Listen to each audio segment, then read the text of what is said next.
అవకాశాన్ని ఇచ్చిన దేవునికి కృతజ్ఞతాస్తుతులు చెల్లించుకుంటున్నానండి. మన పరిశుద్ధ గ్రంథాలను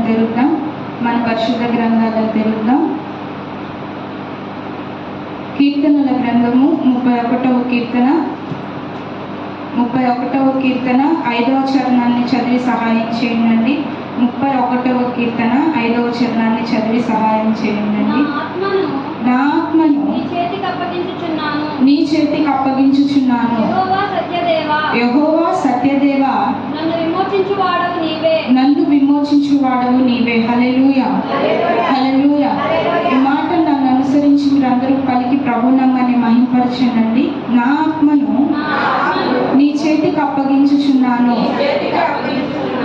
యెహోవా సత్యదేవా, నన్ను విమోచించువాడవు నీవే.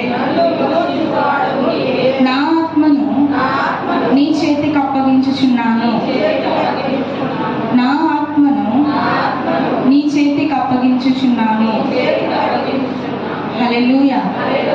ఈ కీర్తనను ఎవరు రాసినట్లు మనం చూస్తున్నామంటే భక్తుడైన దావీదు రాస్తున్నాడు అనమాట. కీర్తన భక్తుడైన దావీదు యొక్క కీర్తనను రాశాడు. ఈ యొక్క కీర్తనలో దావీదు ఏమంటున్నాడంటే, నా ఆత్మను నీ చేతికి అప్పగించుకొంచున్నాను అని చెప్తున్నాడు.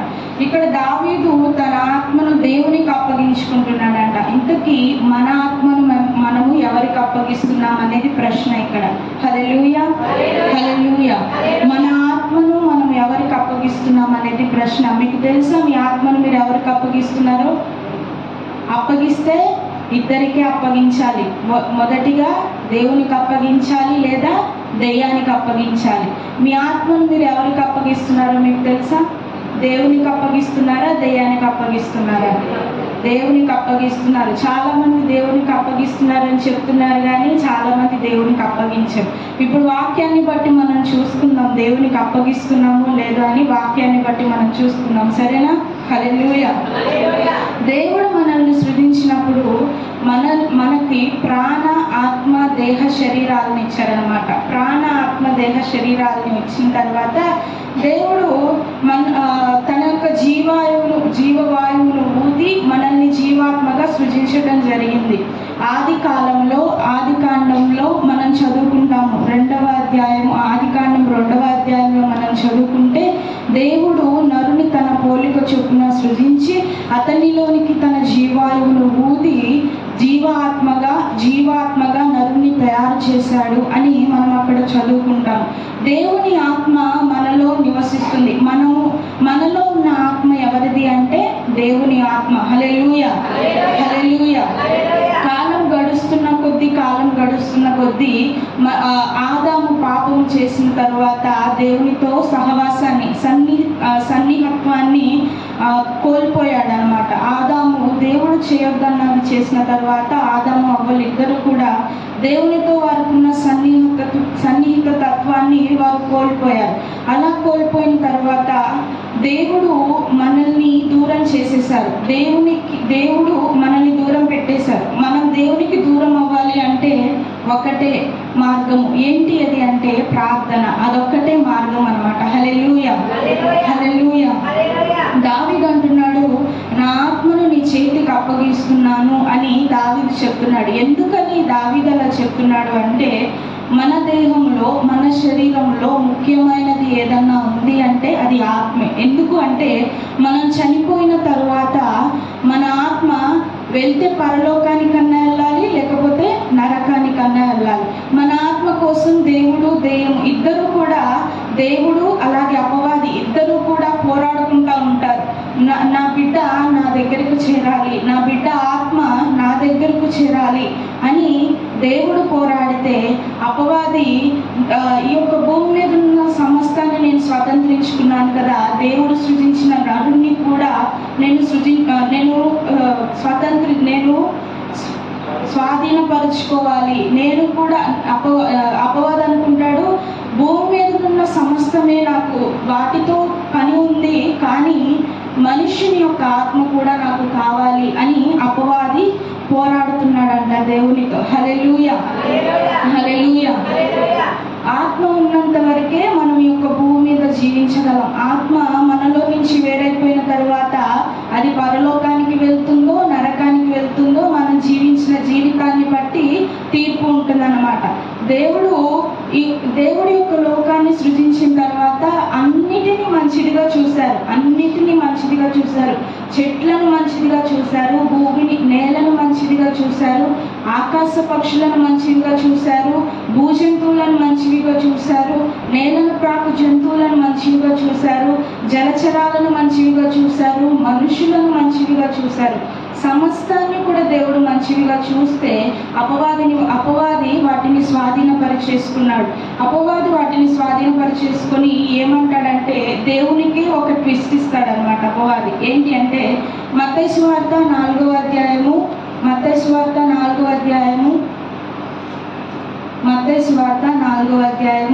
8-9 వచనాలు మనం చూసుకున్నట్లయితే, మత్తయి సువార్త 4వ అధ్యాయము 8-9 వచనాలు మనం చూసుకున్నట్లయితే,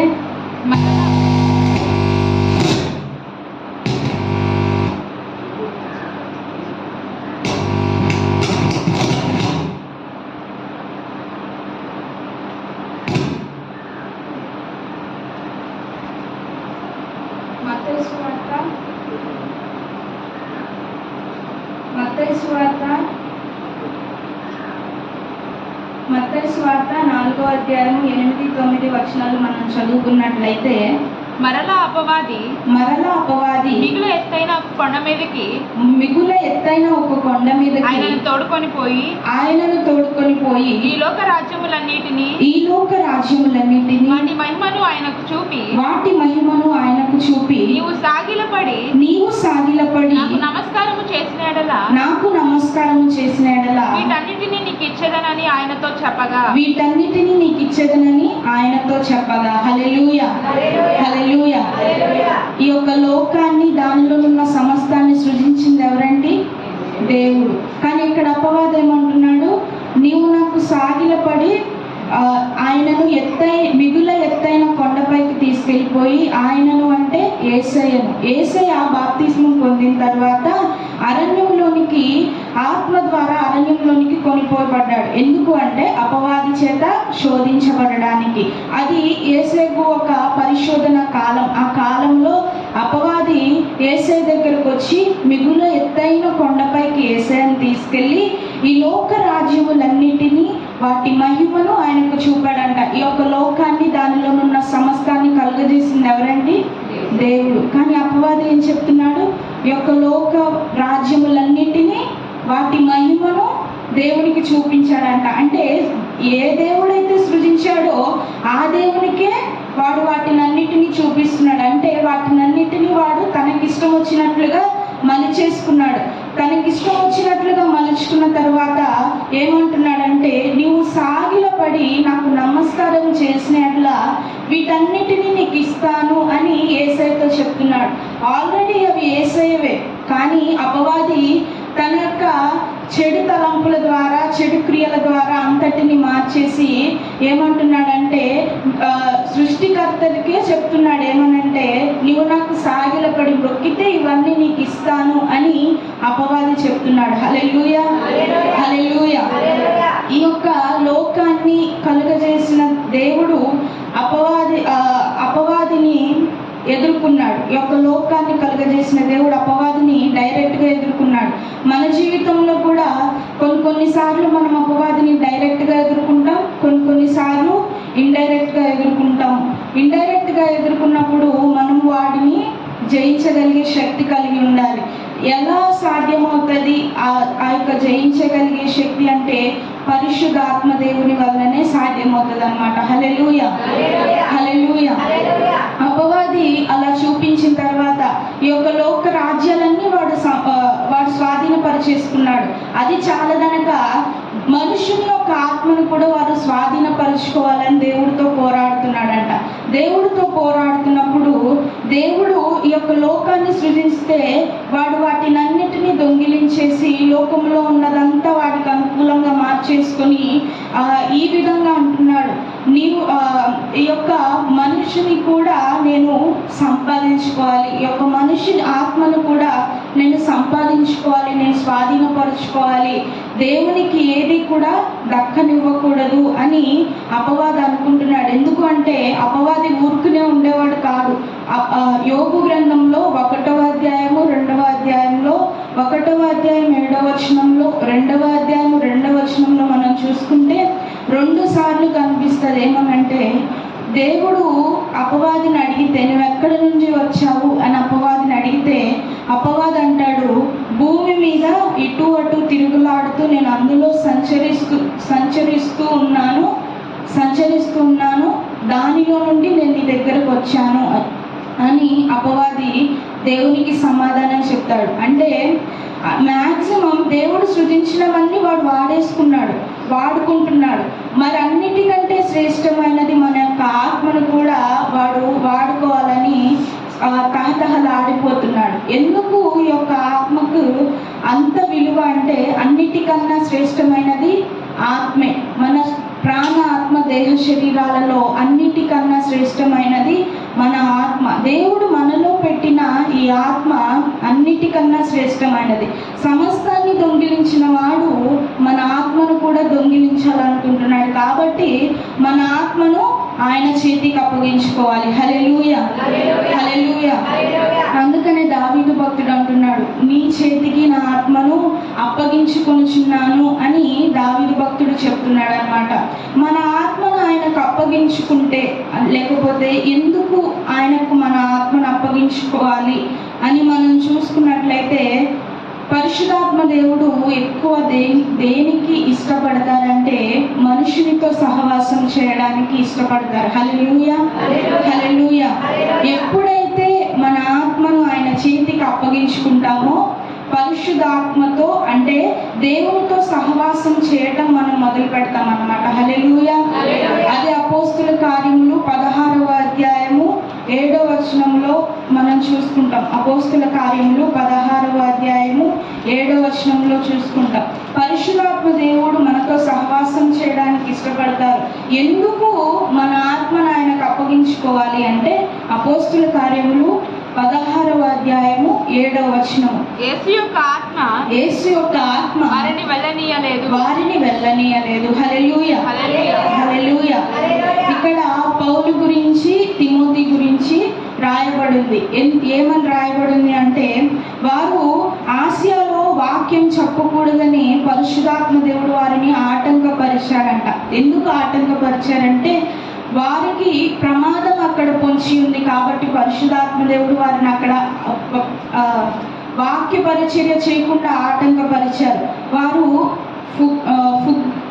ఫ్రుగియా గలతీయ ప్రదేశముల ద్వారా వెళ్ళిరి.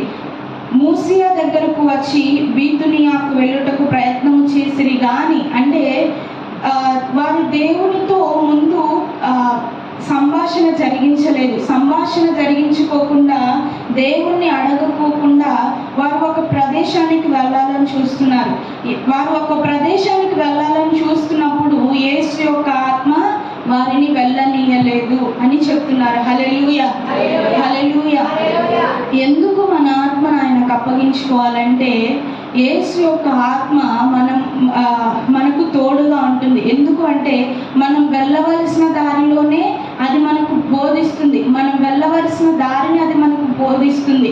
ఏ దారిలో అయితే మనం వెళ్ళకూడదో ఆ దారిలో మనల్ని వెళ్ళనివ్వదన్నమాట. హల్లెలూయా, హల్లెలూయా.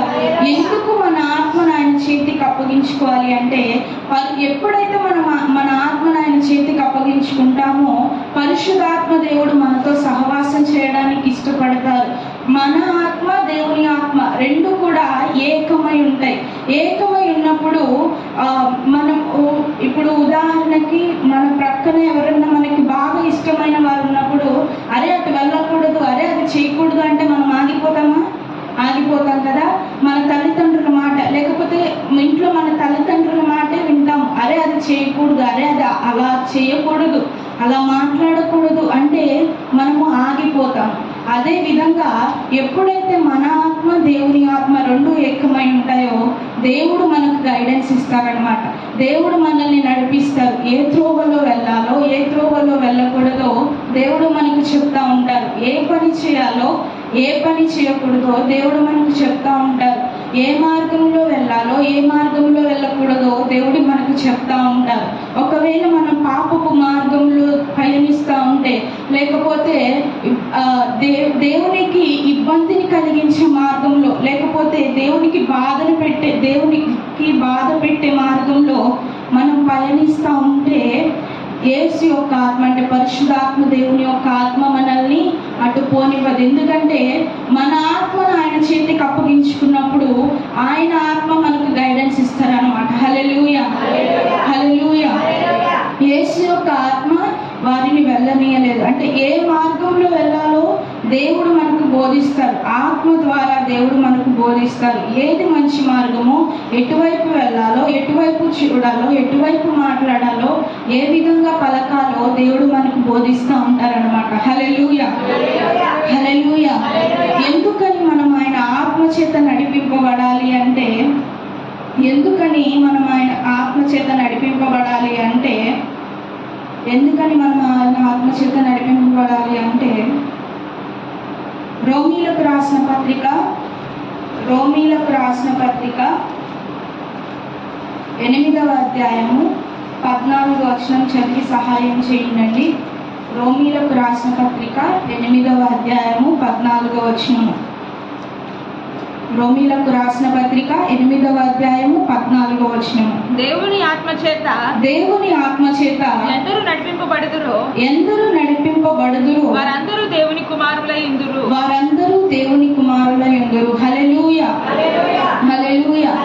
మన ఆత్మను ఆయనకు అప్పగించుకోవాలి అంటున్నారు. ఎందుకు మన ఆత్మను ఆయనకు అప్పగించుకోవాలి అంటే, మనము ఆయనతో సహవాసం చేయడానికి, ఆయన మనకు గైడెన్స్ ఇవ్వడానికి మన ఆత్మను ఆయనకు అప్పగించుకోవాలి. ఎందుకని ఆయన ఆత్మ చేత మనం నడిపింపబడాలి అంటే, రోమీలకు రాసిన పత్రిక 8వ అధ్యాయం 14వ వచనంలో మనం చదువుకున్నాం కదా, దేవుని ఆత్మ చేత ఎందరూ నడిపింపబడుదురో వారందరూ దేవుని కుమారులైందురు. అంటే దేవుని ఆత్మ చేత నడిపింపబడని వారందరూ ఎవరి కుమారులు? అపవాది కుమారులు. హల్లెలూయా. దేవుని ఆత్మ చేత నడిపింపబడిన వారందరూ అపవాది కుమారులు. ఇక్కడ భక్తుడు క్లియర్గా రాశాడు, దేవుని ఆత్మ చేత ఎందరూ నడిపింపబడుదురో వారందరూ దేవుని కుమారులై ఉంటారు అని భక్తుడు చెప్తున్నాడు. కొన్నిసార్లు మనం కూడా ఎలా జీవిస్తామంటే, దేవుని ఆత్మకు వ్యతిరేకంగా జీవిస్తాము, దేవుని మాటకు వ్యతిరేకంగా జీవిస్తాం. పరిశుద్ధాత్మ దేవుడు ఒక మార్గాన్ని చెప్తే మనం ఒక మార్గంలో వెళ్తాం. యోనా జీవితంలో అదే జరిగింది. యోనా దేవుడు నినివే పట్టణానికి వెళ్ళమంటే యోనా తర్షీషుకు వెళ్ళినప్పుడు దేవుడి కోపము యోనా మీద రగులుకొని, యోనా ఏ పడవలో ఏ ఓడలో అయితే వెళ్తున్నాడో ఆ యొక్క ఓడ మీదకి, ఆ యొక్క సముద్రంలో దేవుడు తుఫాన్ను రప్పించారు. తుఫాన్ను రప్పించిన తర్వాత ఆ ఓడలో ఉన్న వారికి నష్టం జరిగింది, వారు తెచ్చుకున్న సామాన్లకు నష్టం జరిగింది, వారి వ్యాపారాలకు నష్టం జరిగింది. అక్కడ చాలా మంది కూడా అల్లకల్లోలం అయిపోయారు. ఎందుకు అంటే దేవుని ఆత్మ నడిపింపు అంత ముఖ్యమైనది. దేవుని ఆత్మ నడిపింపు లేకుండా మనం వేరే దారిలో వెళ్తున్నామా? దేవుడు ఒక హెచ్చరికను మనకి ఇస్తారు. యోనా కూడా అదే జరిగింది. దేవుని ఆత్మ లేకుండా యోనా నినివేకు వెళ్ళకుండా తర్షీషుకు వెళ్తుంటే దేవుడు యోనాకు ఒక హెచ్చరికను జారీ చేశాడు. హెచ్చరికను జారీ చేసిన తర్వాత యోనా గుణపడి దేవునికి లోబడి మరలా దేవుడు వెళ్ళమన్న ప్రాంతానికే వెళ్తాడు అనమాట. హల్లెలూయా, హల్లెలూయా. అందుకని ఇక్కడ భక్తుడు చెప్తున్నాడు, దేవుని ఆత్మ చేత నడిపింపబడాలి. దేవుని ఆత్మ చేత ఎందరైతే నడిపింపబడతారో వారందరూ దేవుని కుమారులు అనబడుదురు అని భక్తుడు చెప్తున్నాడు. ఒకవేళ మనల్ని మనం పరీక్షించుకుందాం, మనం దేవుని ఆత్మ చేతనే నడిపింపబడుతున్నామా? మనం దేవుని ఆత్మ చేతనే మన ఆలోచనలు ఉంటున్నాయా? దేవుని ఆత్మ ప్రకారమే మన చూపులు ఉంటున్నాయా? దేవుని ఆత్మ ప్రకారమే మన తలంపులు ఉంటున్నాయా? దేవుని ఆత్మ ప్రకారమే మన క్రియలు ఉంటున్నాయా అని మనల్ని మనం పరీక్షించుకోవాలి. ఎందుకంటే అపవాది చాలా తెలివిగా మోసం చేస్తాడు. ఎందుకంటే అపవాదికి ఒక భక్తుడు చెప్పాడు, అపవాదికి బైబిల్ మొత్తం తెలుసంట. అపవాదికి బైబిల్ మొత్తం తెలుసు. మనకంటే వాడే ఇంకా ఎక్కువ ధ్యానించుకుంటాడంట. మనకంటే వాడే బైబిల్ని గట్టిగా నమ్ముతాడంట. ఎందుకంటే వాటికి బైబిల్లో ఉన్న ప్రతి అక్షరము కూడా తెలుసు, కానీ దానిలో ఉన్న శక్తి కూడా వాడికి తెలుసు. అదేవిధంగా మనము దేవునితో ఏకమయ్యి దేవుని ఆత్మతో కలిసి పనిచేస్తే అపవాదిని ఎదిరించగలుగుతాం. కానీ దేవుని ఆత్మతో మనం కలిసి పని చేయకోకుండా ఉంటే అపవాదిని ఎదిరించలేము. అపవాది మనల్ని గట్టిగా పట్టేసుకుంటాడు, గుప్పిలతో గట్టిగా పట్టేసుకుంటాడు. ఇప్పుడు చిన్న చిన్న పిల్లలు ఉంటారండి, చిన్న చిన్న పిల్లలు వారు చూడడానికి ఎంత ఉంటారు, కానీ వారు గుప్పిలతో పట్టుకుంటే ఎంత బలంగా పట్టుకుంటారో తెలుసా? వారి గుప్పిలతో పట్టుకుంటే ఎంత బలంగా పట్టుకుంటారో తెలుసా? వారు గుప్పిలతో పట్టుకుంటే విడిపించడానికి ఎంత కష్టపడాలో. అపవాది కూడా అలాంటి వాడే. వాడికి దొరికింది అంటే వదిలిపెట్టడు. మన జీవితము ఒకసారి వాడికి దొరికింది అంటే వాడు వదిలిపెట్టడానికి ఇష్టపడడు. ఎందుకు అంటే వాడికి కావలసిందల్లా మనమే. ఎవరైతే దేవునిని తెలిసి కూడా దేవుని యొద్దకు రాకుండా, దేవుని ఆత్మను తెలిసి కూడా దేవుని ఆత్మను గ్రహించకుండా, దేవుని ఆత్మను తెలిసి కూడా దేవుని ఆత్మానుసారంగా జీవించకుండా ఉంటారో అపవాది గట్టిగా గుప్పిలితో పట్టేసుకుంటాడు. గుప్పిలితో పట్టేసి వాడు మనల్ని వదిలిపెట్టని కూడా వదిలిపెట్టాడు. అందుకని దేవుడు చెప్తున్నారు, నా ఆత్మ చేత మీరు నడిపింపబడాలి, అప్పుడు మీరు అపవాది చేతికి చిక్కరు అని చెప్తున్నారు అన్నమాట. హల్లెలూయా, హల్లెలూయా. ఒకవేళ దేవుని ఆత్మ లేకపోతే ఏమవుతుందంటే, దేవుని ఆత్మ మనలో లేకపోతే ఏమవుతుంది అంటే, రోమీయులకు రాసిన పత్రిక 8వ అధ్యాయము 9వ వచనం చదివి సహాయం చేయండి. దేవుని ఆత్మ మీలో నివసించి ఉన్న ఎడల మీరు ఆత్మ స్వభావం గలవారే గాని శరీర స్వభావం గలవారు కారు. ఎవడైనను క్రీస్తు ఆత్మ లేనివాడైతే వాడు ఆయన వాడు కాడు. హల్లెలూయా, హల్లెలూయా. ముందు మనం చూసుకున్నాం, దేవుని చేత నడిపింపబడేవారే దేవుని కుమారులు అనబడతారు. దేవుని ఆత్మ చేత నడిపింపబడేవారే దేవుని కుమారులు అనబడతారు. దేవుని ఆత్మ చేత ఎవరైతే నడిపింపబడరో వారందరూ అపవాది కుమారులు అనబడతారు. రెండవదిగా మనం చూసుకుంటే, ఎవడైనను క్రీస్తు ఆత్మ లేనివాడైతే వాడు ఆయన వాడు కాడు. ఇప్పుడు మన కుటుంబానికి సంబంధించిన వారినే మన గృహంలోనికి రానిస్తాం కదా, బయట వారిని మన ఇంట్లోనికి రానిస్తామా? రానివ్వం. మనము దేవుని కుటుంబము అని తెలియాలి అంటే క్రీస్తు ఆత్మ మనలో నివసించాలి. క్రీస్తు ఆత్మ అంటే దేవుని ఆత్మ మనలో ఎప్పుడైతే ఉంటుందో మనము ఆయన వారం అవుతాము. ఒకవేళ క్రీస్తు ఆత్మ మనలో లేకపోతే మనము ఆయన వారము కాము అని ఇక్కడ భక్తుడు చెప్తున్నాడు. హల్లెలూయా, హల్లెలూయా. ఎవడైనాను క్రీస్తు ఆత్మ లేనివాడైతే వాడు ఆయన వాడు కాడు. ఆటోమేటిక్గా ఆయన వాడు కానప్పుడు ఆటోమేటిక్గా ఎవరి వాడవుతాడు? అపవాది వాడవుతాడు. అపవాది చేతికి చిక్కుకోకుండా మనం ఉండాలంటే దేవుని క్రీస్తు ఆత్మ కలిగి మనం జీవించాలి. మన ఆత్మను ఆయన చేతికి మనం అప్పగించుకోవాలి. మన ఆత్మను ఆయన చేతికి మనం అప్పగించుకున్నప్పుడు దేవుడు పరిశుద్ధాత్మతో మనకి పరిశుద్ధాత్మకి ఒక సహవాసం అనేది ఏర్పడుతుంది. సహవాసం అనేది ఏర్పడిన తర్వాత దేవుడు మనతో మనకి ఒక గైడెన్స్ ఇస్తారు. దేవుడు మనకి గైడెన్స్ ఇస్తారు.